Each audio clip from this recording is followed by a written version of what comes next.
No, I'm just 87.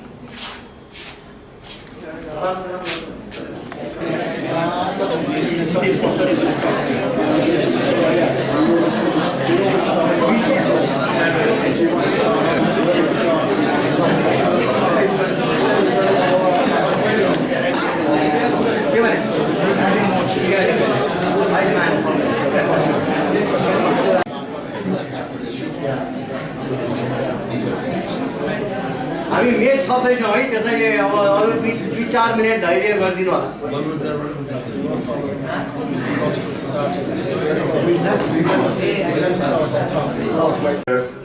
4 minutes late, which is not what Deepak would have done. He would have started at 6 sharp, but we are 3 past 6. Welcome everybody. My name is Kathmandu. We have John Whelpton, who you have come here to listen to. I just have a couple of sentences, if at all, of introduction. Not an actual introduction, just to say that we are honored to have him here for this book discussion. It is not a book launch. The publisher, Madhav Maharjan ji, says that this is so that we have opportunity to meet again when the book is actually launched.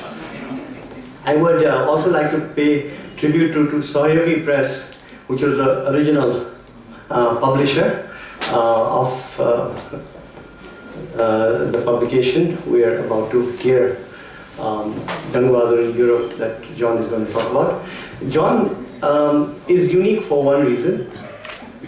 For me, he is not a career tenured professor on Asia or Nepal or South Asia. He does history of Nepal as a vocation out of interest, which for me adds much more to the value of his work because it is sparked by interest. Of course, you can be tenured and still have interest, but there's something to be said for someone who follows a topic. He's here every autumn, like a pilgrimage. Tirtha yatra भएको काठमाडौँमै हुन्छ र नेपाल वरिपरि जानुहुन्छ. In this particular place, there is also a couple of extra bits of resonance. This is a Rana era building. When Jang Bahadur went to Europe, he came back having seen the stagecoach. So the next room actually, Jagat Jung actually brought a stagecoach, apparently from France. But the history of the stagecoach goes back to Jang Bahadur having seen these double-storied stagecoaches. So this is where the ekkas were kept, and the room next to, opening on the other side, was where the stagecoaches were kept, which is something that again links us in this room, breathe in the air of the early Rana years. Also, मेरो पिताजी कमलमणि दीक्षितजी जंग बहादुरको बेलायत यात्रा लेख्नु भएको, उहाँ पनि आज यही अडियन्समा हुनुहुन्छ. We have a very diverse audience, from journalists to historians. Publish गर्नुभएको, हजुर, correction. अनि थप कुरा चाहिँ नि, we have bloggers who are interested in history, we have historians, we have laypersons who have read John Whelpton, including his book on the history of Nepal, which uniquely has a photograph on the cover of a Tarai town, Birganj, in the cover. That itself makes it, his work unique for me. I now hand over to John. I expect he will speak for between 40 to 50 minutes. We'll have time for question and answers thereafter. And I think because the hall is very full, I will ask Prakash, Algiri Chiso Basi, Algiri Gordon Halabashe. Okay, over to you. Okay, thanks very much. Thanks very much for the introduction, Kanak. I would certainly say that my many friends who are in tenure positions are also enthusiastic. It's true that I've never actually earned my money by doing this, and she counted a few book royalties. Anyway, it's a great pleasure and of course an honour to be here and to talk about a book. As explained, this is an abortive book release. Originally we were hoping to do that, but the timetable was a bit too tight.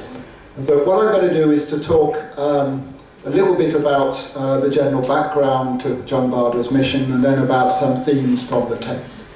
But before we get into that, let's hear a little piece of music. You may have been wondering about the slide that's up at the moment.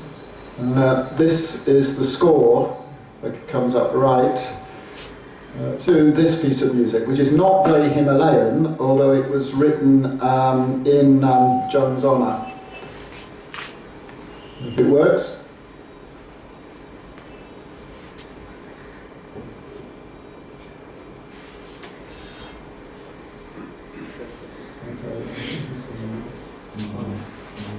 Pause, but it's already paused.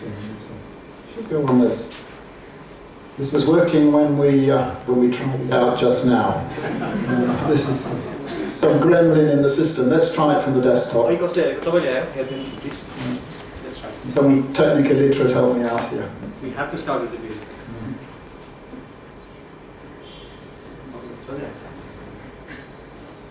Good. How was that?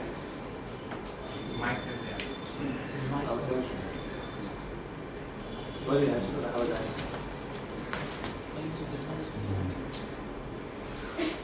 I don't know what's happened because I say it was very loud and clear, as those who arrived early will have heard. If not, I'll have to start and let you hear it when you sort it out later on. We should be playing.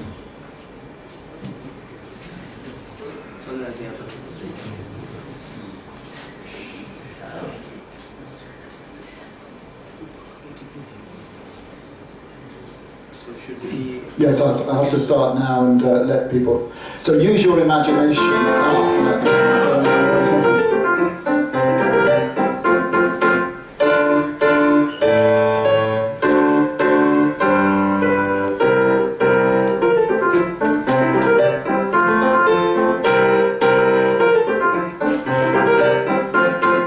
Okay, that gives enough to give you an idea of what was going on. So now we can get back to the PowerPoint. This, as I say, was written in honour of Jang Bahadur when he was in Paris. Coming through.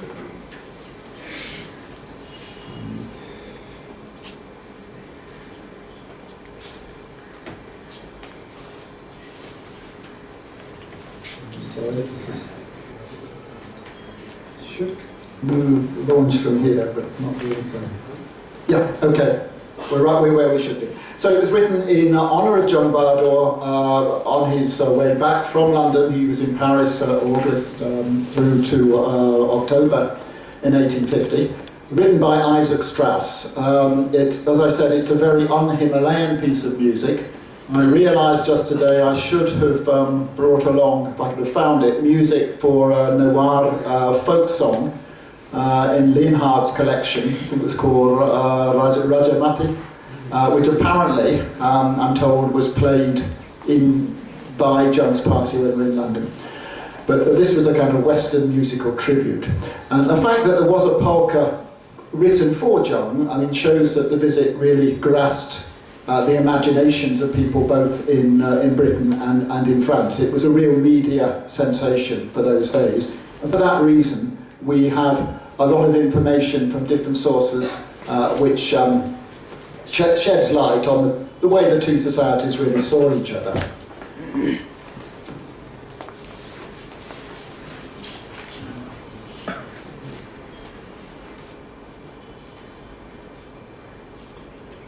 Yeah, okay, so I'm now on the where it all started.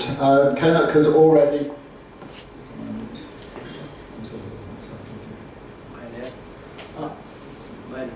Enter. Sorry. So I'm sorry on this, it doesn't work the same way as I'm used to this.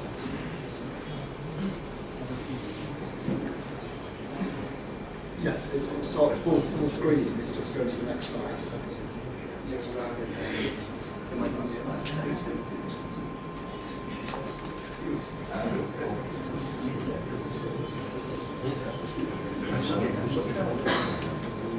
Okay, so while that's coming, I'll just say that the background to the mission was obviously Jang's desire to go in person, and that the account which Kathmandu edited and published, I think in 1957, 58 it started. It's now run through 6 editions. So what I'm going to talk about in my own book is really built on efforts by many people, starting with Kathmandu. We have, in order to get to grips with what happened in 1850, we have first of all this book, the text, we think by someone who went with Jang. We can't even prove that. It might have been someone who interviewed people on the way back, but most of us think it was probably a travelling companion. If you haven't read the original Nepali, it's a rather naive account.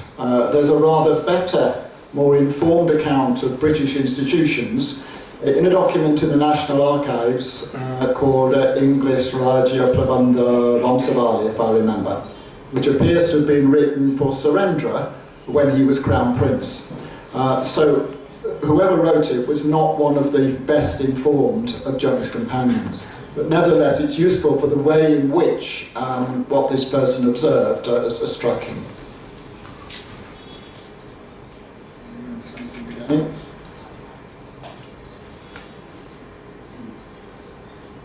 Okay, so a second source of information is the papers at the time.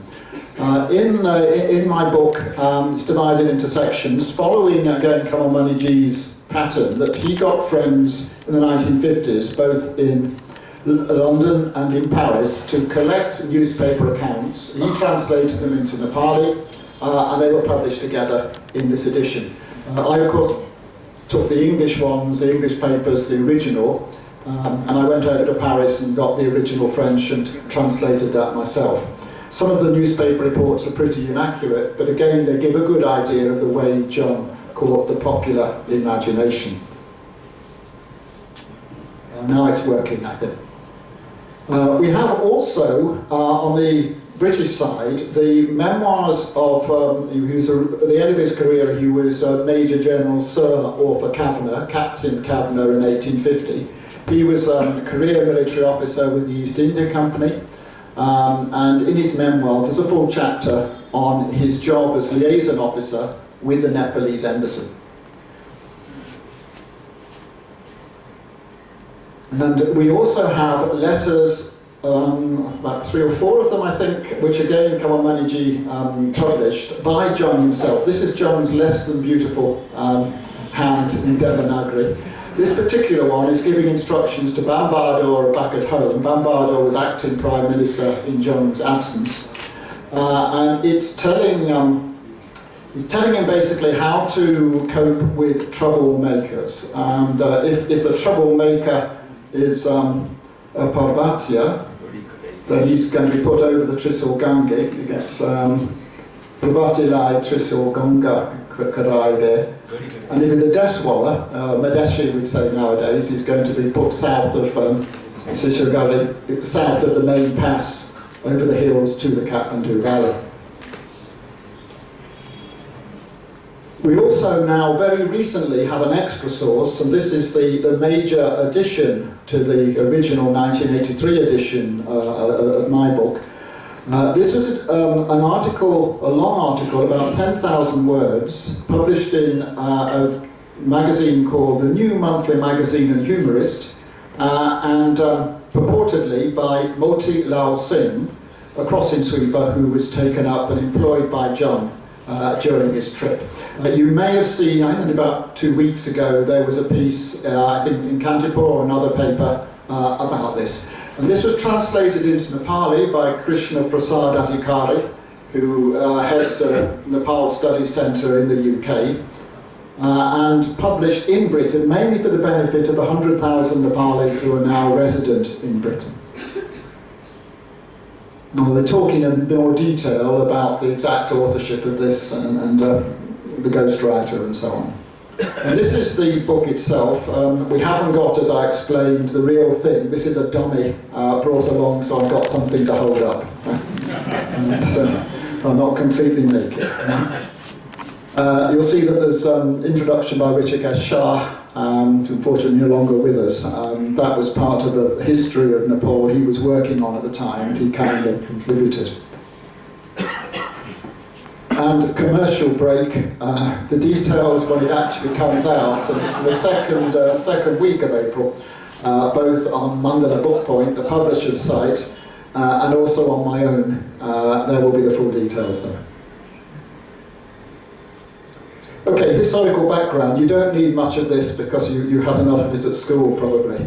But the visit in 1850 was, according to the Times, quite rightly, one that would have been the least expected from South Asia, because the background, these 200 years anniversary we're celebrating, the treaty which started permanent relations between Britain and Nepal was after, of course, Nepal had lost about a third of its pre-1814-16 war territory.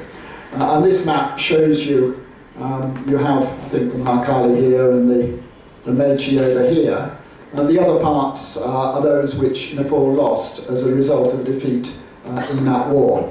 And because of that, although Nepal had to accept the resident in Kathmandu, things were not very cordial.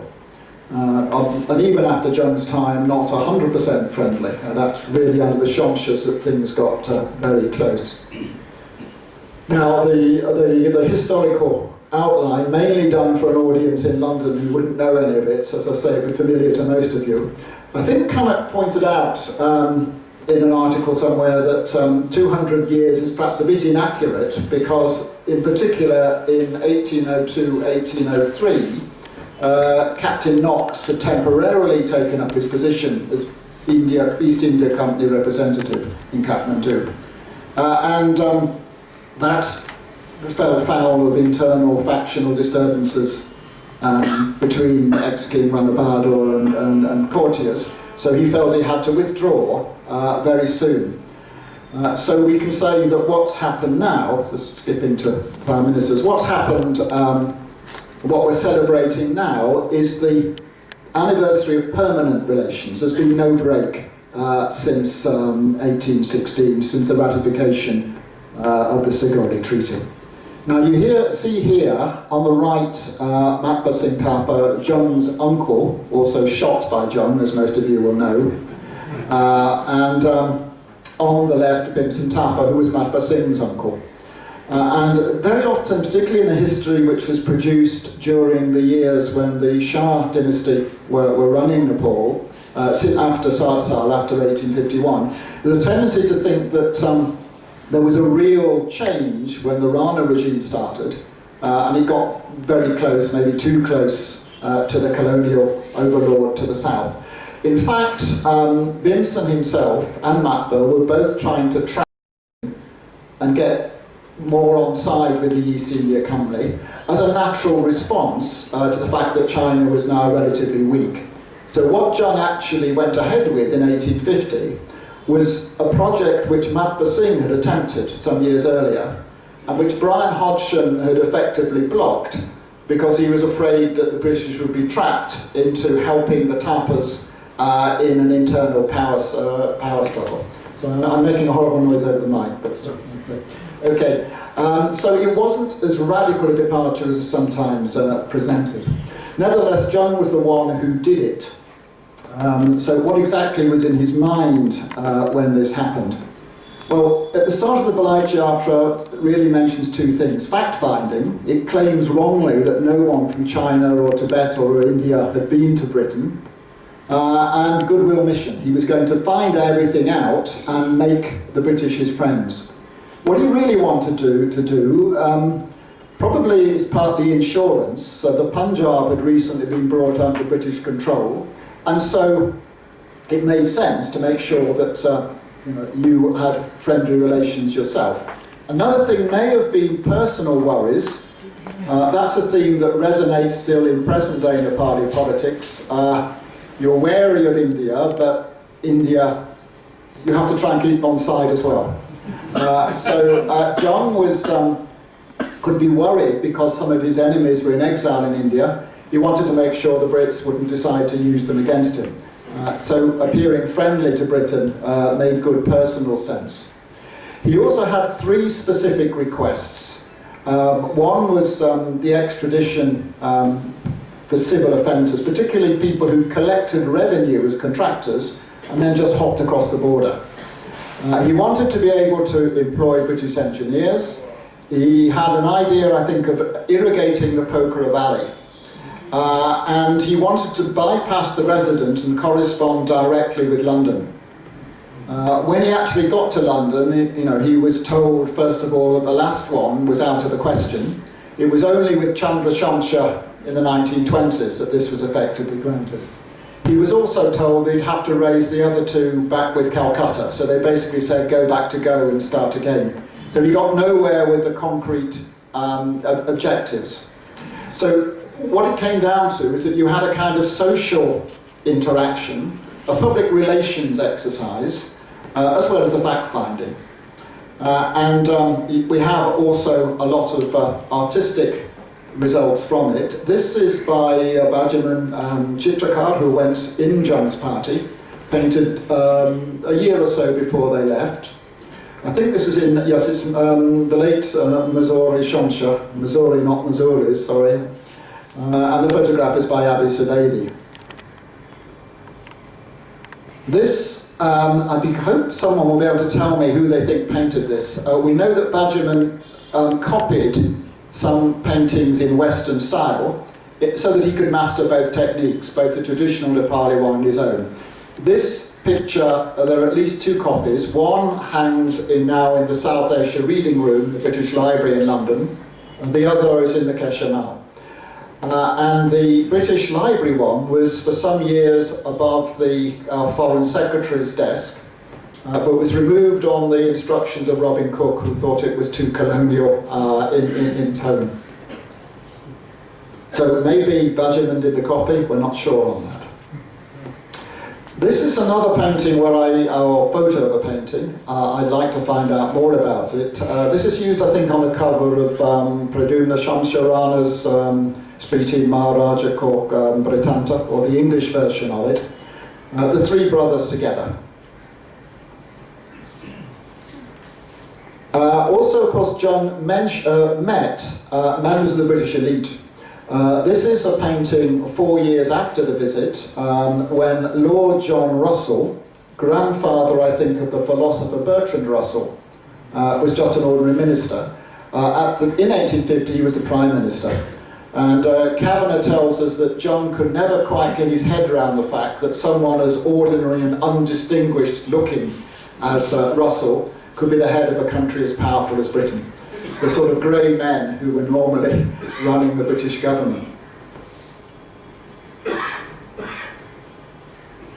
Jang also was a sightseer, like anyone going to London. The big draw in London at that time was Mark Isambard Brunel's Thames Tunnel, which had been opened, I think, in 1843. They ran out of money to get ramps at the two ends and take horse-drawn traffic through it. So they just used it as a kind of exhibition. People charged a penny each to walk through it. It was the world's first tunnel underwater through soft earth. And the invention of the tunnelling shield by Brunel made it technically possible. It's called a bridge, by the Balait Yatra author, who'd never seen a tunnel like that.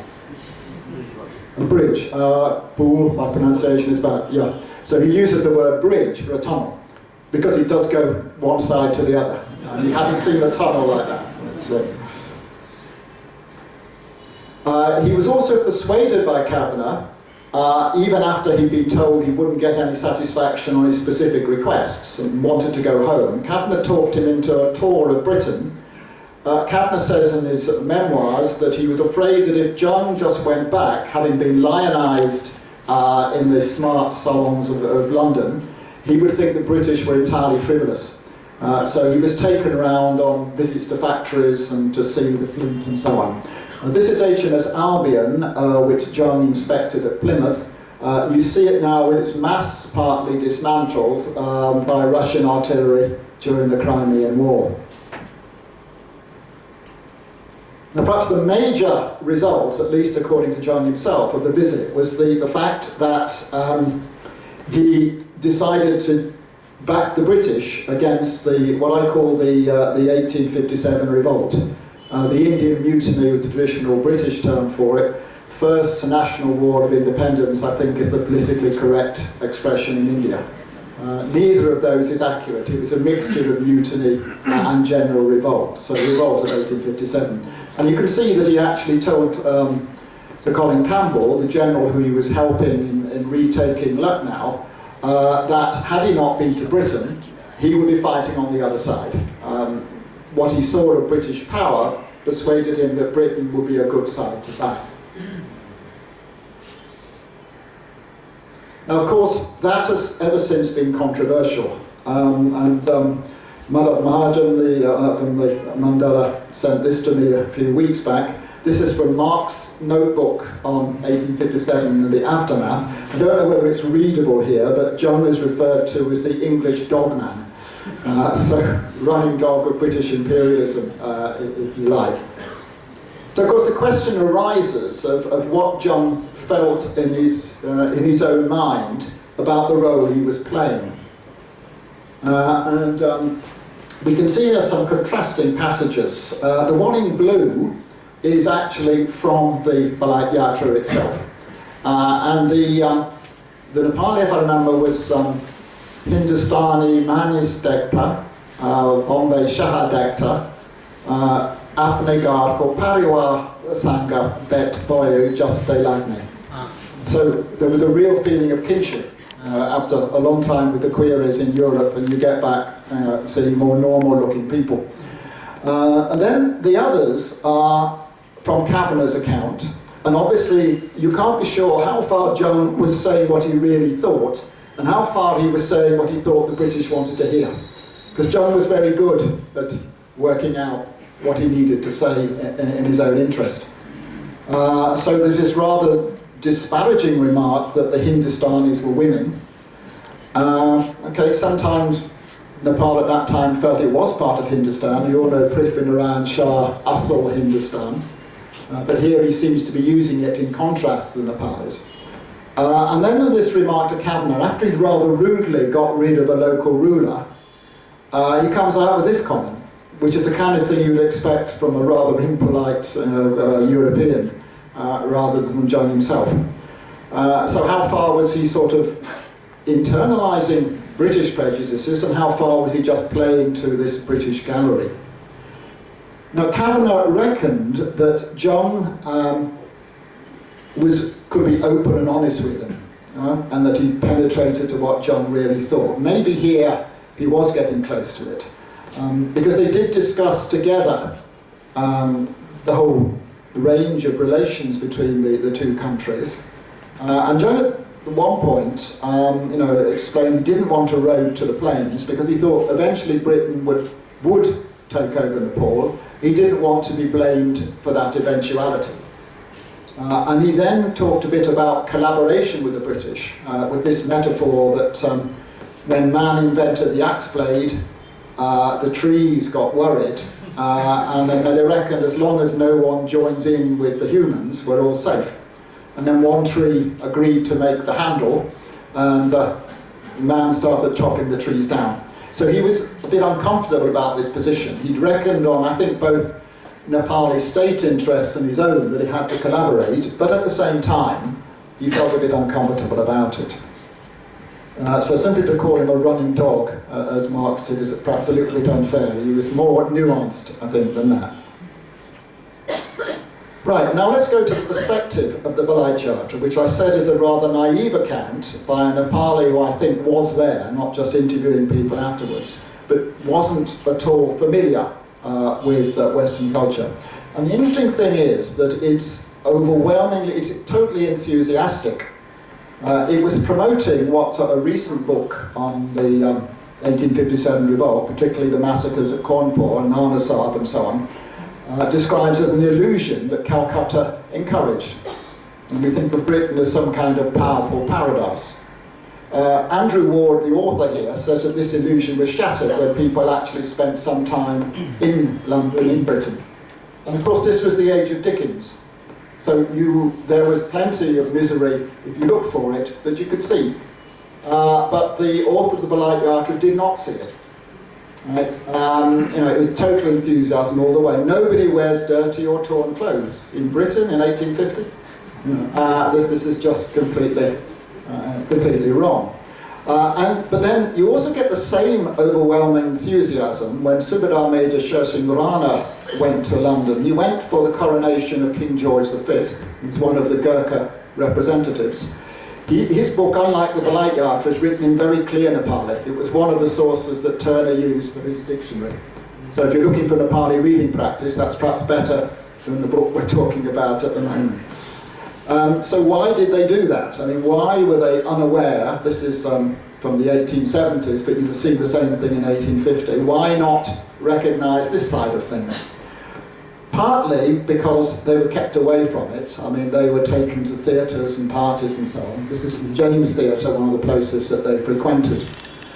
Partly perhaps for political reasons. The Balait Yatra was probably written for circulation among the Nepali elite.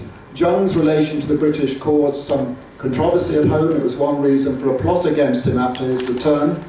So it was in Jang's interest to make Britain seem overwhelmingly powerful so that his own political stance would seem inevitable.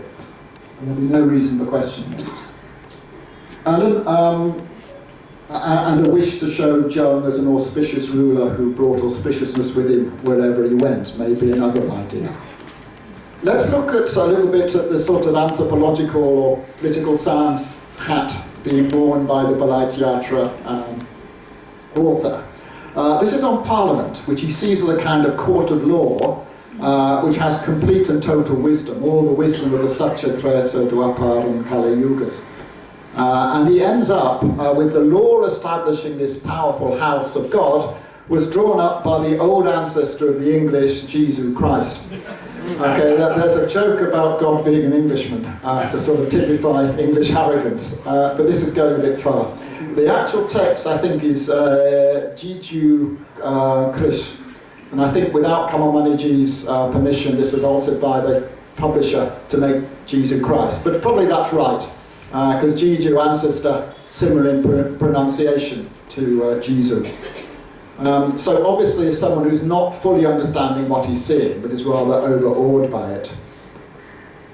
There's also this on the sort of political economy and on the relationship between the king and the nobles. There's nothing here about the democratic element at that time, which indeed was very small. The franchise was only about, I think, 5% of the male adult population. So it was effectively the aristocracy still and the monarchy. And this is trying to explain why the sovereign was not fully running the show. And there's an argument that the king or queen does not go personally to fight. That was true. The last person to do that was George II. But that's probably not the real reason why the king had become weaker. There's also interesting the idea that the king was not absolute master of his own resources. His wealth comes from the earnings from agriculture, the nobility, the military, common people. And then it gives the share of the king as 1/2. Confusion there, because that's the traditional share in many regions that the peasant has to give up. Britain at this time, the government took about 10% of GNP. So confusion, but at the same time, he seems to be giving the idea that the king does not own all of this produce in the first place. In South Asia, at least as traditionally understood, there was the idea that the produce belonged to the king, who graciously allowed you to keep some of it. It's a bit controversial because other people argue that in South Asia there was no absolute ownership. There were rights in land on the part of both the king, the Raja, and other people. But the more traditional Western way of looking at it was state ownership of the land. And this seems to be saying that wasn't the case in Britain, which in fact is true. Now let's look at the way the caste system played out during the visit. Again, I apologise because most of you will know this very well, but just in case people haven't got this 4 divisions right, you have the Cordway of the Tagadari, the high castes, Matwali, the alcohol drinkers. Now, I'm always puzzled why the queries weren't put in the alcohol drinkers category, because we drink a lot of it. But, and then below that we have the water unacceptable, Pani Notelme, who are not outright untouchables, but who you can't accept water from. And then you do have the complete untouchables right at the bottom. So outsiders, particularly Muslims, Europeans, were put in this third division.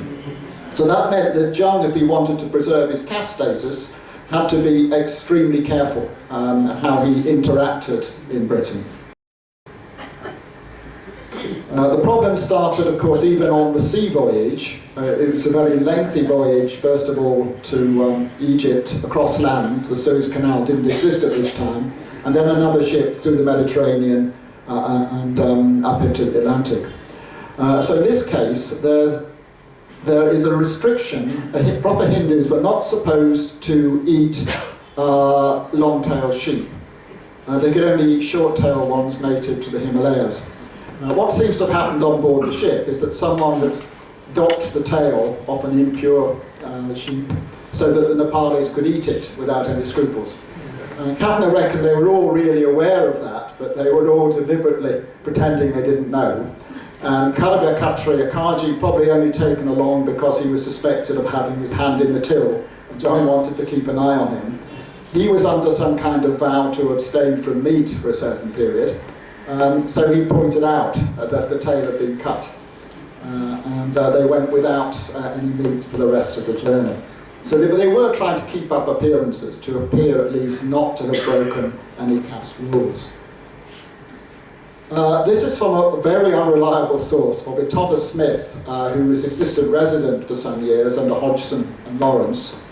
He ended up in a debtor's prison at one point, but then seems to have recovered his fortunes by cashing in on the 1850 embassy. He wrote this unreliable book as a copy with Brian Hodgson's Marginalia, rubbishing a lot of what he says. So we can't be, we're certainly not 100% confident. But he does say that he found a newspaper where the Nepalese party had, on a train journey, had come to the station. Jung felt thirsty. One of the staff brought water in a rather chipped workman's cup. Jung wouldn't take it, and then they brought something in a sort of first-class waiting room cup, and thought he'd have it, and he didn't. And then finally they saw the standpipe, steam engines in those days. This was the pipe for putting water into the engine. And they were about to work on that when the whistle blew and they had to go.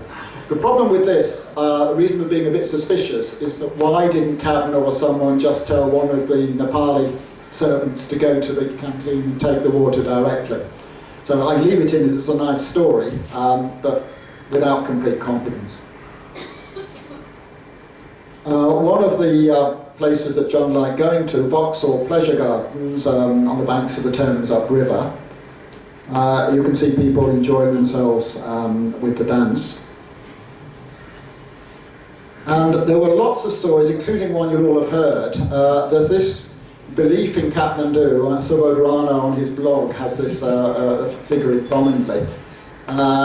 It's supposed to be 250,000 sterling for a single night, according to one version, or for an arrangement for the duration of the embassy, according to another. And this is Azerbaijan. I think Hari Prasad Sharma, I recently was told, was the artist who's done this quite recently. The uniform seems a bit wrong. That seems to me more like rather later Ranas than Jang Bahadur. But anyway, this is the story. John, who certainly while in Kathmandu had a reputation for being a ladies' man, kept it up when he was away from home. He certainly gave expensive presents to dancers. This is Madame Cerrito in Paris. This was highlighted in the French press. Of course, this doesn't mean there's necessarily some connection. It may be he just thought that for his prestige, he was expected to reward people in this way. So you can interpret it in different ways. But you do have in the Balait Yatra itself this constant praise of beautiful women who were surrounding the Prime Minister and rather, very impressed by him. And I thought it's a good idea to sort of triangulate this with the impressions of what women would do with their role in society, relations of the sexes that different visitors to Britain had. And Jung himself, although he was always praising the ladies, one of the few phrases of English he learned was "you are very beautiful." It was a kind of phrasebook knowledge. Oliphant says he didn't make indiscriminate use of them, so he understood what he was saying. So he was impressed, or at least gave the impression of being impressed. But at the same time, he seems to have been a bit worried by things. He thought it unseemly for the members of the Governor-General's Council to dance with women, not just their wives, in balls at Calcutta. Right? So he was a bit worried there. It wasn't quite the right thing. Dancing girls are very important in South Asian princely culture generally, but normally you'd be of a lower class. You wouldn't get men and women sort of going out to dance together the way you would have in Britain. Now, there's another visitor to Britain, a Muslim aristocrat, Lutfullah, who wrote an autobiography in pretty good English, one chapter when he accompanied some Nawab to Britain to try and get a pension reinstated. You can see here that he takes a kind of Saudi Arabian line, believes in the seclusion of the sexes, and of course feminists would be a bit alarmed that he could regard Victorian women as being given an enormous amount of freedom. But from his perspective, that was the case. And John may have felt a bit like this himself, because high-class Hindu ladies at that time were normally in purdah. Whereas the Balat Yatra, I'm sorry to go back on that. Whereas the Balat Yatra is just enthusiastic about the dancers, Lutfullah is morally indignant about them exposing too much of themselves. And his argument is that basically you should keep the women in purdah, allow them to see their prospective husbands through a window or a hole in the wall, so they have some kind of veto at the end, but their parents are the best friends in the world and know the world better than they do. So what was in Jung's mind? Probably he was in two minds, because when he got back to Britain, back to India, and married a daughter of the Raja of Kurg, he, according to Kavanagh, got her to try and shake hands with the Europeans, which was not usually the case with women of high caste or any caste at that time. Yet, some years later, in the 1870s, when the Prince of Wales was visiting Nepal, Jung explained that his wives would have to greet the prince from a distance. So it may be that Jung felt he'd gone a bit too far in westernisation and had to sort of track back. But then we go to another extreme. This is from, I think, the 1950s.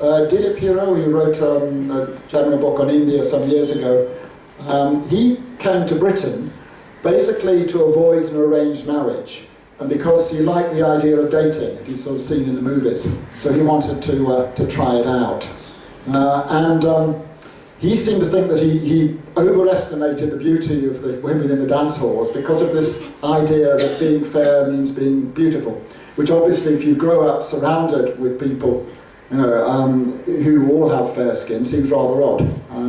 Going by features, figure, character seems more normal. But this may have been one reason why the Balat Yatra was excessively enthusiastic about the women that he saw. Right, we now come to the additional information. This is the article by Motilal Singh. I showed you Krishna Prasad Adhikari's translation, cover of his translation into the Pali. And it's about 10,000 words. You can probably just read it, maybe not from the back. It's very, very flowery. So may success attend the actions of good men by the favour of that power on whose head a portion of the moon appears written with the froth of the Ganga. And I was like a frog in a dry well or a sacred cow in a bog when deliverance reached me through the favour of the most excellent minister John Bahadur Korman Ranaji. So this goes on in the same vein. It's not only this flowery language, but it's also constant quotes from Hindu scriptures in the translations that Sir William Jones had published in the Asiatic Society of Bengal's researchers at the beginning of the 19th century. And Motilal says that he came from Bhaktapur, that he fought in the west against Octoloni. When the Amar Singh Thapa's forces were defeated, he switched side to the British, which many people did. That was the start of the Brigade of Gurkhas, the Masiri Battalion in 1815. But he went to Calcutta, married a Sudra lady there, started a family, but then rashly thought he could try to make his fortune in London, fell upon hard times and ended up as a crossing sweeper outside St Paul's Church. What do you mean by crossing street? Well, that's the next point. A crossing sweeper, or a sweeping crosser, I think I put in one advert. That's a mistake. A crossing sweeper was someone who just bought a broom, stood by the side of the road. The roads were pretty filthy, not just mud, but the manure from all the horses going past. So, middle class, upper class people didn't want to get their feet dirty, so your broom wielder would sweep a path across and then get a tip. And anyone could enter this market, you just had to buy the broom. So this is what, for some years at least, Motilal Singh had been doing. We knew about the sweeper a long time back because some of the British newspapers, other newspapers reported it. But from the reports, it seemed it was an Indian. Now we have evidence that it was a Nepali, and full detail in his biography. Here's, again, located by Krishna Prasad Adhikari. That's an impression, not of Motilal, but just a generalised crossing sweeper. So you can see the hat out, ready for the tips. This is only 2 years before Jang's time. So that was Motilal's alleged background. As I say, it's full of these quotes from Sir William Jones. Seems unlikely for someone of Motilal's background. And this, it's a kind of British getting at the French. The French are white men, not so white as the English, with black beards, rolling eyes, and speaking through their noses. That's all the nasalized vowels that they have. And all with a sound in their throats like the gurgling of water as it runs into tanks. That's the French R, which my brother, who speaks good French, says always gives him a throat ache after half an hour, if you're not used to it. So this is very much what you'd expect an educated, rather intolerant Brit to come up with. So very clearly we have a ghostwriter, and the question is how much was Motilal, how much the ghostwriter? My guess is that only the basic biography is Motilal, nearly everything else was written by somebody else, maybe two people. The editor of the journal, Harrison Ainsworth, best known as a historical novelist, was not, as far as we know, an Indologist. So I reckon it's probably him in cahoots with a friend who was an Oriental scholar. Right, and then exaggeration in it. These are described as vats in which 1,000 men could swim. Scores were drowned daily, but this didn't matter as it merely improved the flavour of the beer. So very obviously just having a bit of fun from the author's point of view. Porter was the standard variety of beer that was drunk at that time. Right, assuming Motilal was a genuine character, I think he must have been because a reputable magazine could not have risked fictionalising, giving a fictional character, when we know that other members of Jang's party at least twice wrote to the press to contradict untrue or untrue stories. So I think Motilal, we can say, did exist. And here's proof from Punch that he actually made it at least as far as Paris. So he seemed to have wanted to go with Jang, maybe to Calcutta, maybe all the way back to Bhaktapur. And at the moment, Krishna Prasad Adhikari is trying to organise a search to try and track down the descendants. There's a problem with the name that for a Bhaktapur Newar, you wouldn't expect to have Singh as a name. If he's a Thakuri, which is more likely, you wouldn't normally expect a Lal. But I think that's not a completely conclusive argument. It's probably just an unusual name. He's most likely either a Chetri or a Thakuri. So if anybody knows anyone who has a story about an ancestor in Calcutta and London, I'd be very glad to hear afterwards. Right, and then the last mystery which I'll end up with is that Krishna Prasad Adhikari did a lot of background research, which was very creditable because his job is a development economist. He's just doing a bit of extra work as a historian. He came across this, which I should have known about years ago but didn't. There's a book by William Forbes Mitchell, Reminiscences of the Great Mutiny, and in it he claims that he befriended on the night before his execution a man calling himself Muhammad Ali Khan, who had been arrested as a spy. He was recognised by someone in the camp as the head of the the Oud government's artillery. Oud, the Begum of Oud, had come out against the British, who'd recently confiscated the kingdom. The man was, as was normal in those days, it was summary execution. He was going to be hanged the next day. Some British soldiers were trying to degrade him by pushing pork into his mouth, which obviously for a Muslim is very degrading. Forbes Mitchell says that he befriended him, stopped them doing this, was presented as a reward with a ring that Khan had, and also was given a summary of his life. The man claimed that he'd gone for English education and then to the East India Company's engineering college. He passed out at the head of his class, but then being forced to take a position as deputy to some very uneducated and very boorish Englishman. And he felt this so totally degrading, subordination to this unqualified expat, that he resigned the service. And then he was going to get employment in India with an Indian prince, but at that time John Bahadur was looking for someone to act as a secretary in London. So he took that job.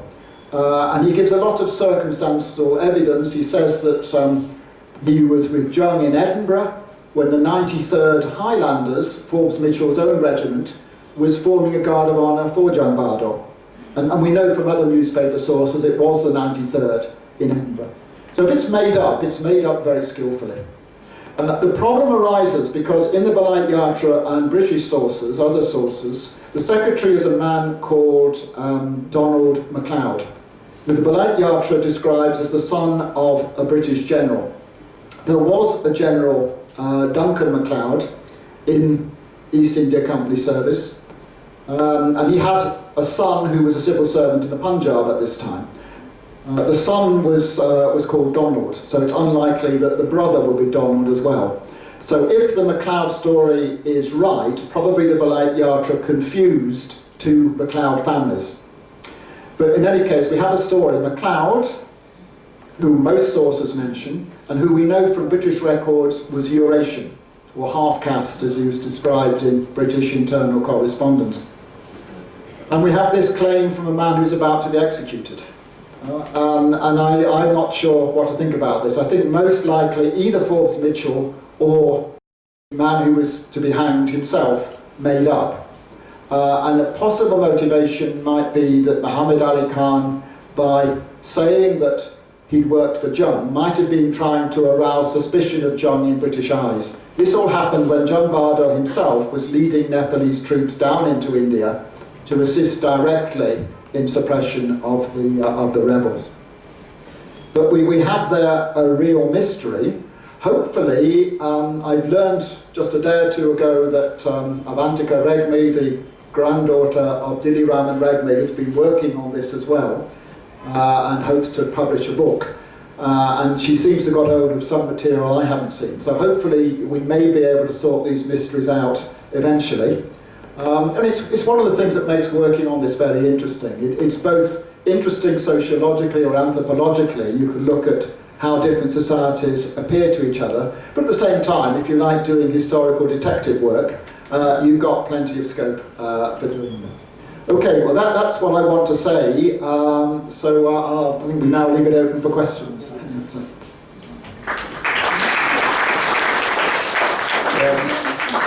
Thank you, John, for this foray into the highly textured and nuanced and full of mysteries that yet to be uncovered, opened up. So with that presentation, we now open the floor for questions, comments. Well, John, I found your presentation quite interesting. But I would like to ask you a little bit more about the story of Laura Bell, because I have seen a book in Kesar library written by one of the Duke. Without Laura Bell, mutiny, Jang Bahadur could not maybe support during mutiny, and Nepal cannot get back Naya Muluk, like a fourth district. So, what is real story behind that? Did you get any other extra fact? Or if you don't, the story that is written by the Britisher in 1890, something like that. I have that photocopy from Kesar, library. So, what you already said, and Gyanman in Nepal said, that was very expensive, bill for the prostitute in London, what you already mentioned. So Gyanmani already write in his book, 3.5 lakh rupiah, something like that. Whether that is like, what is the story behind the amount of that money? Thank you. Okay, thanks very much for the question. Yes, I'd come across that story as well. First of all, there's a problem that lots of people wanted to claim credit for John's visit and for John being brought in on the British side. One later source says that James Logan, who was residency doctor in Kathmandu, was responsible for persuading John to make the voyage, and therefore he had saved the British in 1857. I think it's certainly true that John met Laura Bell, and they may even have had some kind of brief affair. We don't know. I'm sceptical about the amount of money. I can't remember the exact figures, but I think that was well in excess of what the whole trip cost them. And I think in view of John's own reputation in Kathmandu already, it's natural that that kind of story should circulate. So certainly John liked attractive female company. Laura Bell, I think you normally refer to as a courtesan. She was in one sense a prostitute, but when you say prostitute, you think of someone low down the social scale, sort of exploited, taking people off the streets. She, was, I think, having sex for money, but only at a very high level in society. So courtesan was the usual word used for that. And John did associate with people like that. But I'm still sceptical that made a crucial difference to what happened in '57. Yes. I have a question to make by way of a joke, and I think it's not true, but I don't know where I read it, but it has to do with John going to a theatre performance or an opera, and so likes the performance, throws down a few coins as baksheesh or gift, and the actors there don't know what to do with it, so he says tip or pick up, and so eventually they pick it up, and the joke is the origin of the word tip has to do with Jang's opportunity. Because you took it out and then... Yeah, so... Oh, take it out, yeah. So I'm wondering if anyone has heard of this joke. I forget where I read this. I didn't make it up, but... No, thank you for that. I haven't come across that one. Yeah. I think that is a Nepali contribution to English etymology. What question, comment? Yes. Relating to the first question, what was it? It's 144 these days. What was the exchange rate in those days? I think it was 10 company rupees to £1. The problem, of course, is the pound was worth immensely more then. About 50 times. You can look it up on the internet. There's a sort of currency converter to try and get equivalent amounts from what it could buy. But okay, £250,000 is a lot of money for us.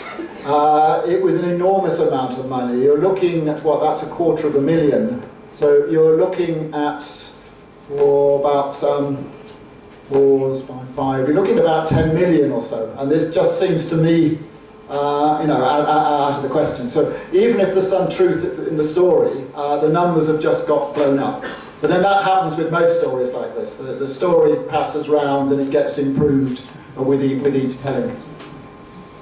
The code of Jang Bahadur, the law, how much was it influenced by the French and how much by the British? Right. Well, John being, as I said earlier, liked to say what people wanted to hear. That's a good gift for a diplomat or a politician at any time. So he tended to say, how much he liked the Brits when he was in Britain. He's quoted in one French newspaper saying, although I respect the British, If I had to live in Europe, I would live in France because I prefer, you know, their warmth and hospitality to the formality natural to the British. So it's difficult to see where the real Jang Bahadur was. We do know, though, that the Balait Yatra focuses a lot on the first Napoleon. At the time of Jang's visit to Paris, the president was Louis Napoleon, I think the great grand-nephew of the first Napoleon. He was then president. A year or two later, when he couldn't get an extra term, he staged a coup d'etat and made himself emperor as Napoleon III. So naturally, when Jang was taken around in Paris, he was shown things connected with Napoleon and Napoleonic legend. And the specific mention of seeing the Ain Kitab, the law books. So I think, and some other people do as well, that maybe one of the sources of inspiration for the Morky Ain of 1854 was being shown the Code Napoleon. And that's just the hunch that some of us have. We can't prove it one way or the other. Yes.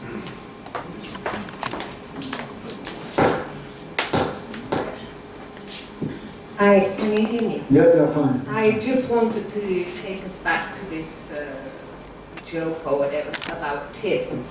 I don't think it's a joke because I came across that from a different source and about a different occasion, and so I had asked at that time.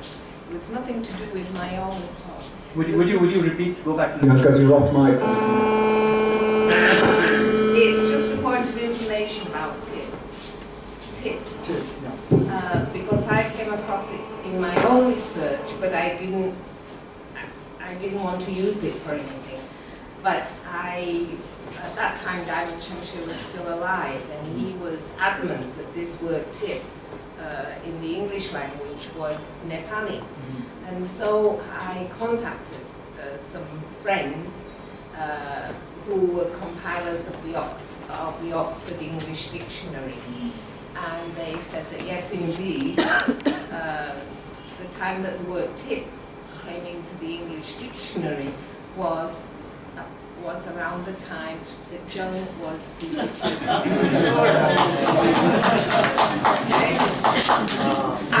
but they think it was when he was leaving England, and you know, of course, didn't want to touch the hands of the people who had been sweeping the rooms, and he just threw the money and said tip, tip, tip. And that's how it came. But if you remember from Charles Dickens, the word used to be in English a consideration or something for a drink. And then tip took over. You have to be a linguist too. I think if we took a vote in the house, we would say tip came from Jangwal.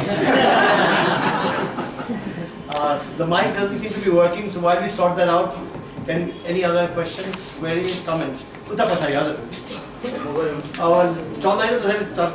Okay, John, I just have one query to ask you. John, again, please. Try That it. is, you talked about Napoleon III, the debut of Napoleon I. But what I would like to ask you is that in 1870, Napoleon III was overthrown, of course. The unification of Germany came into existence in 1871. So, what I heard, and I think I've read somewhere, I don't know where, but then in 1870, when he was overthrown in France, Napoleon III got a letter from Jang Bahadur stating that how sorry he was. Did you come across any kind of a letters in France when you were there? No, that's the first I just have to shout because this mic is off, so it's working. Is it back on? No, okay. So I'll have to go back to my school mastering voice, trying to shout. I've not come across that. I think this is off as well. Yeah, can you hear me at the back? Yes. Yeah, okay. I haven't come across that. That's interesting. So Jung wrote from Kathmandu to, because Napoleon III was captured at the Battle of Sedan. When in the Franco-Prussian War, he first of all became a prisoner of the Prussians, and then they also had a revolution in Paris at the same time. He was completely wiped out as an influential character. it would say a lot for Jang if he was willing to express, you know, sympathy for someone who was out of power. But there's some evidence about Jang's character generally that he had this strange, almost bipolar mixture of being extraordinarily ruthless at times, which is how he got to where he did get to. But at the same time, he could sometimes, you know, sort of show genuine sympathy. So maybe that's right. You found this in the archives or in a secondary source? Most probably in the secondary source. Okay, well, thank you for that. I'll make a note to try and track that down. We'll go another 10 minutes. Bahadur. In commenting on Motilal's text, you seem to be very sure that it wasn't written by him. What makes you think so? Because I think since the first edition of your book was published, we've learned a great deal about historians of literacy in early modern Europe, who basically taught us a great deal about what could be commoners knowing a lot. So when I take your point that it was probably partly copy edited heavily or ghostwritten, I mean, I think we should keep that open. The possibility that we are a Nepali cleaning roads in London in the mid-19th century who had some sort of high learning. We should probably keep that open. Yeah, thanks, British, for that. Yeah, I mean, you can't be certain about that. It's a matter of, our mic is working. Yeah, it's a matter of probabilities and your sort of feeling about it. As well as obviously as reading and using it myself, I wrote to Michael Fisher. I think I mentioned before, he was the author of a book, Counterflows to Colonialism, which looks at visitors from South Asia to Britain from 1600 to 1857. And his comment was, this is interesting, but it doesn't seem to me the kind of thing a Hindu man would write, but you're closer to the source materials than I am. So that was our instinctive reaction. Some of the sort of in-jokes, the getting at the French, the William Jones, it just seems to me rather unlikely. But I take your point, we can't be sure about that, and there certainly were some people from working class positions who did reach a high degree of literacy. So you're right, we can't be 100% certain about that. But if I had to sort of bet on it, I would say it is mostly somebody else. Can I ask you a question about Motilal Singh, as long as we are on him? There's this expression in what he has written, either somebody else has written for him, sacred cow in a bog. Have you heard that expression before, or was that the first time, like Gibbs? Yeah, that's the first time I came across that. Is it common in Nepali or? Sacred cow in a bog. Isn't Srinathi expression? What? Yes. Sacred cow in a bog, you know, swampy, marshy ground. Vaisi ahar huncha tara गाई को नहीं सुना छैन गाईलाई चाहिँ भैँसी बनाइदियो होला Buffalo in a bog or something. Okay, buffalo in a bog sounds more like it. Questions, comments? Eta? Yes, Rita.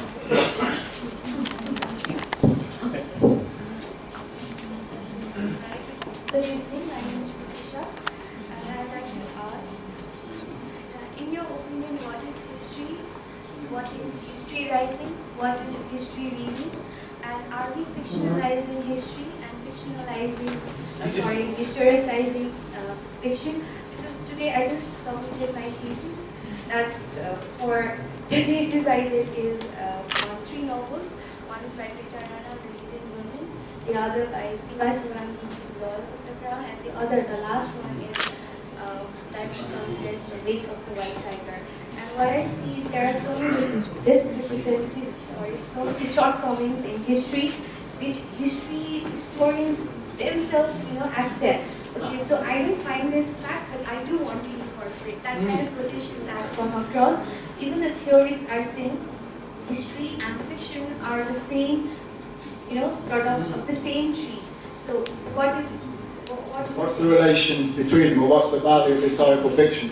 I think it differs on whose fiction you're talking about. Historical fiction.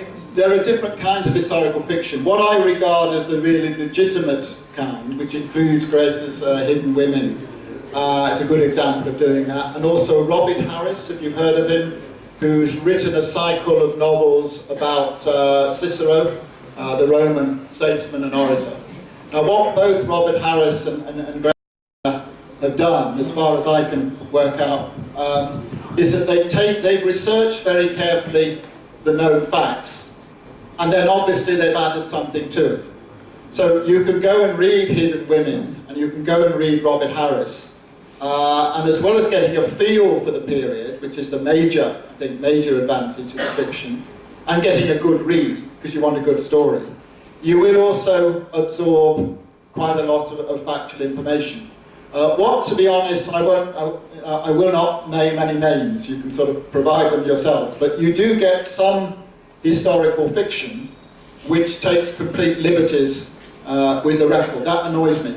If you want to alter the facts as we think we know them, you have a genre you can use, a sort of alternative universes. There's a marvellous science fiction story, He Walked Twice Around the Horses, that imagines a British diplomat during the Napoleonic Wars somehow stumbling into an alternate universe in which both the American and the French revolutions failed. The story of this alternate history is developed in great detail. The story ends with the guy being shot when he tried to escape, and the British guy at the Foreign Office says, well, what's strange about this story? It's nonsense, all this war convulsing Europe and revolutions, but nearly everybody seems to really exist. Except for this person, the Duke of Wellington. I've no idea who he could have been, and it's signed Arthur Wellesley, who was made Duke of Wellington during the wars. So I really enjoyed that, but that was not purporting to be retelling the history. It was altering history. So I think you have to decide which you're doing. If you're going to act as a proper historian, research what we do know, and then fill in the gaps with imagination, that's justified artistically, and it also helps make history real and living to people who are approaching it who are not professional, dry, pedantic scholars. So it's valuable. But I would always be distrustful of people who say they're doing historical fiction when they're distorting history. Don't know if that helps, but that's the way I look at it.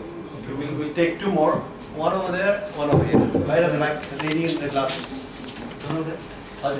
You know, I've been missing you guys here, so we get three. Yeah.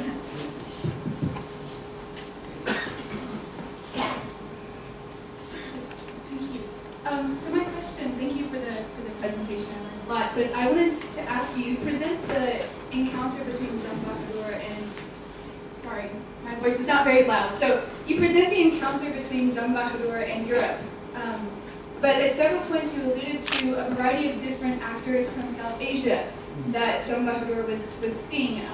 Motilal Singh is one, Muhammad Ali Khan possibly, then you have the figure of the ex-Raja who he potentially had met when he was in Britain. And I wanted to think about, because you also mentioned in your presentation South Asia, South Asia, South Asia, but if you could differentiate and disassemble what South Asia was at the time, it wasn't considered to be a unified world, right? And even today we could contest that. So what kinds of encounters Jang Bahadur might have been having with varieties of different individuals from different parts of the subcontinent, and how those opportunities to meet and mingle with a variety of different people might have shaped his understanding of the region and relations between South Asia as a region and Europe. Yeah, thank you for that question. Yeah, that's one angle I didn't go into in the talk, though I had thought about it a bit. And one thing I thought I might mention but didn't, with the considering views on gender relations, one thing that occurred to me while I was looking at that was that while I presented the South Asian side and the European side, if you just look within Nepal, if you compare, say, the situation for high caste Nepalis under, I think it was Bahadur, there's a Nepali law which actually says that a man who does not exercise his right to kill his wife's lover and cut her nose off suffers some loss of status himself. I can't remember the exact reference, but this is certainly something that's there. So you have an extreme version of the sort of female body as a repository of male honour. On the other hand, I remember, I think, from Theodor Heimendorf or some other anthropologists who worked on the Sherpas and other people near the northern border, the fact that among the Sherpas at that time, the same situation, you know, when somebody has sex with your wife, was just not taken that seriously. He gives an anecdote about a man who found his wife with a lover, got very angry, but 2 or 3 hours later the two of them were having a drink together and laughing. So you get this extreme range, as you say, within what we call South Asia. In the two main South Asians in this context I was giving you were Whelpton, who's a Muslim, and Jang, who's a Hindu. But I think for both those people from aristocratic backgrounds, Jang perhaps a bit less so. He was sort of minor aristocracy, jumped up and got power. But there seems to me quite a lot of crossover between the restrictions on women's freedom among the sort of higher classes, so-called, of society, in both Islam and Hinduism. And I'm not an expert on this, but it's maybe that the restrictions among Rajputs echoed the system which they found from the Muslims. So there was a kind of cultural cross-influence. And I also left out the fact that you've got a class factor in this, that you cannot sequester your women at village level in the same way that you can in a Maharaja's palace. So I fully take the point that you don't have a South Asian way of treating gender relations and a European way. You know, it's different in different parts of society. So it's a lot more complicated than I made it in a brief discussion. 1, 2, and we're done. Yes. There is a lady lying in Kathmandu called Begum Hazrat Mahal. Begum Mahal. Yeah, I think you slightly mentioned her. She is a kind of legendary who is missing in the history. Why the mainstream historians don't pay any attention to her? Okay, the question was about Begum Hazrat Mahal.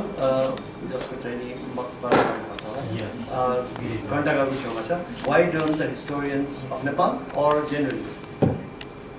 Anyway, mainstream historians, I think she is mentioned, but she's mentioned as a minor character. I mean, she fetched up as a refugee in Nepal. I think Jang managed to take her jewels off her as well as giving her protection. What Jang did, as most of you know, is that although he cooperated with the British, and I think even allowed, as Karl Marx notes, East India Company forces to enter Nepal territory to mop up the remnants of the rebels, he refused to hand people over. So your Begum Abawad died, I think, in Nepal. She was comfortably treated. And that is mentioned in any detailed history of the period. Also, there's a lot of discussion. There's a whole chapter in Percival Landon's book. There's a monograph, I forget his name, by a professor of history from Calcutta, on Nana Sahib, the man who, what's his name, Azimullah Khan was working for, the man who was responsible for the Cawnpur massacre. So he is thought to, most people think he died somewhere in the Terai, but right into the 1890s, there kept being sightings of this man. And the last sighting was made by some district officer somewhere in Bihar or UP. And very excitedly, he sort of telegraphed Calcutta, "Have arrested Nana Sahib, what should I do?" And the message just came back, "Release immediately." Because at that point, the British couldn't really, it was difficult to prove anything against him. The Indian nationalist movement was beginning to slowly build up steam. And so that was the end of the story. But there was a whole chapter of sightings before that, and there's a lot of historical attention to it. Maybe not so much for the Begum, because there's not the same mystery. I think we just know that she died in Kathmandu. I think her tomb is somewhere in the past, as you were saying, just... Right, so she isn't ignored, but she's not made a central character. You think she was more of a central character in the revolts? I think she was. She gave a kind of... she was a kind of non-feminist at that time. She was sold, when she was a child, she was sold to harem. And basically she fought, the Times of 1858 basically put her as the most courageous and strategic person than all of her journals put together. So she was a kind of simple character, but she is not given to attention. Okay, this is a good point then, before we move to the last question or comment, to make a point that next time you take the bus or drive or bike next to Vandagar, next to the air bridge, the overhead bridge, walkway, please take a look to the east side. You'll see the grave, the maqbara of Begum Hazrat Mahal, and give a thought to the question and the point being made. Was she a very, she might have been a very central, even a feminist, as you said. Yes, she was a feminist. Okay, last point. You started your presentation with the Russian polka, which Jangu Badre enjoyed, and hopefully French polka. Yeah, French polka. So I was just curious, like, whatever happened with these cultural exchanges? Because there must have been some cultural motifs, like especially music. You know, what was the exchange in music? Is there any reference when Jangu Bahadur went to Europe? And what kind of musical exchanges that happened, like musical instruments, musical traditions, and whatever it was that he took from Nepal? And also, like my tour guide colleagues normally say, like, you know, after 1846, these white buildings start appearing in Kathmandu. But it's like these neoclassical buildings, you know, so this kind of art and architectural exchanges, was there really any significant thing that happened during Jangu Bahadur's time or later Rana period? Right, thanks, Ali. That's a good question. What was the question? Yeah, no, the question was what kind of musical exchange took place? I mentioned right at the beginning that this is information from Madhav Mandala Book Point, that there is a tradition that one particular Newar folk song, I think Raja Mati, can anyone hum it? Does anyone know the tune?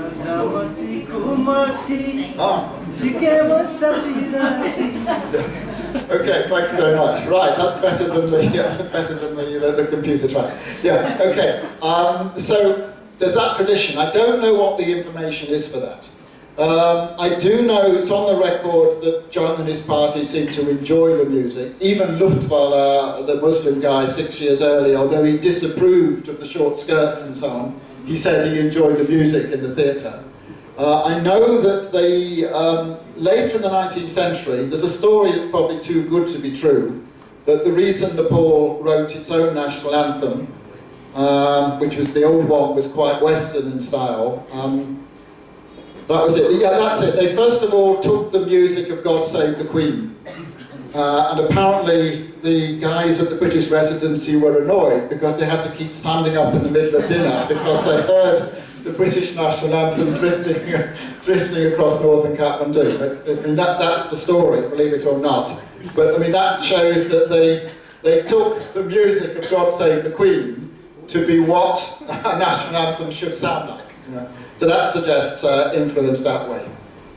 Beyond that, I mean, certainly, as you said, architecture, there's a lot of influence, even before the Ranas. And military uniforms, and military words of command, and of course linguistically. One of the phrases I found most difficult to understand in the Balai Yatra was "God money." And finally, your father told me it's good morning. You know, you just, what about Dukulanta? Or yeah, that was not quite so difficult. So yeah, when any two cultures are in contact, you do get exchange. But I don't know whether we have any music historians here who can help with that. So it's something else I have to find out about later. Well, I propose to end this very well-attended lecture by John Whelpton by asking him to put back the polka, which we began this evening. Try it. And then we'll end, and you can meet him outside, and if you have any further questions. To go. How long does it run? It's repeated. It's only a few bars. So we're going to get the same problem.